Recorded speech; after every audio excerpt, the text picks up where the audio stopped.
What's up? I have to redo the audio for this because it got fucked up, but pretty much this is a voiceover. So here's Adobe After Effects. You know where to get it. And you're gonna want to press Control I to, or well, this is a new composition. So you want to gonna go make the new composition, which is that button right there.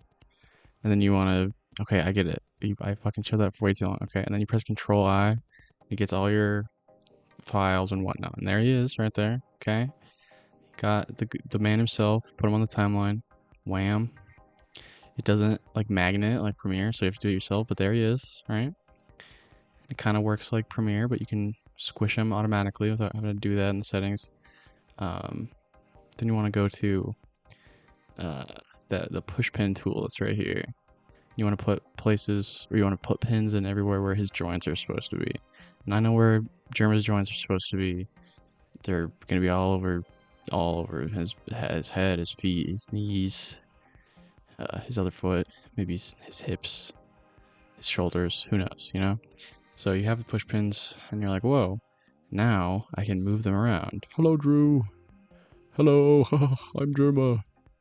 Hello, everybody. It's more of a Markiplier, but you get the picture.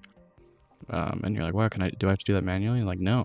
If you press Control, a little timer pops up, and when you hold it and move it, check it out. See the timeline on the bottom starts moving, and I'm moving around with my mouse. It's automatically automating that animation. Isn't that crazy? Oh my god, I see the move arm can go down there or down there, who cares? And you're like, okay, do I have to do that for every limb? No, actually, if you want them to maybe do a little dance, you can hold shift and then select both of the feet, holding shift the whole time. Shift, shift the whole time, click both of them, hold control, do the same thing.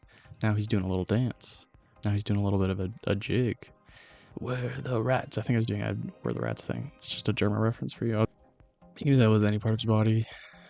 You just have to go in the place on the timeline where it actually matters. I think I do his head or his shoulder. Yeah.